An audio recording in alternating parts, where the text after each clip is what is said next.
ফলে সেই ব্যবস্থাও করছেন। আমরা এনারা প্রচুর উনি পাশেই থাকেন, উনি তো প্রচুর সময় দেন এখানে, আমরা তত সময় দিতে পারি না। তো আপনাদের আশীর্বাদ দরকার, আপনাদের আশীর্বাদ থাকলে আমাদের আশ্রম আরও ভালো হবে। আমাদের উদ্দেশ্য হচ্ছে বাচ্চাগুলো কিছু তৈরি করা, এরা যদি তৈরি করা জানবেন যে আপনাদের আশীর্বাদটা লেগেছে। তো আমরা অনুরোধ হচ্ছে যে আপনারা এই বাচ্চাদেরকে আশীর্বাদ দিন যেন আমাদের আশ্রম আরও ভালোভাবে চলে, আমরা যেন আগামী দিনে আরও বাচ্চাকে এর প্রতি আপনাদের সেবা করতে পারি। এটাই হবে আমাদের এই আশ্রমে বা আমার সমসাময়িক যারা রয়েছে আমাদের প্রত্যেকের উদ্দেশ্য এটাই।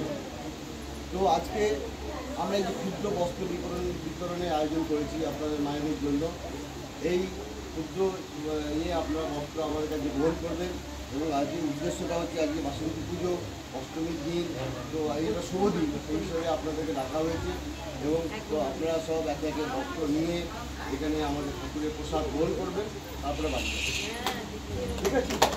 হাততালি দেওয়ার মতো কিছু নেই, হাততালি দেওয়ার আপনাদের আশীর্বাদ এবং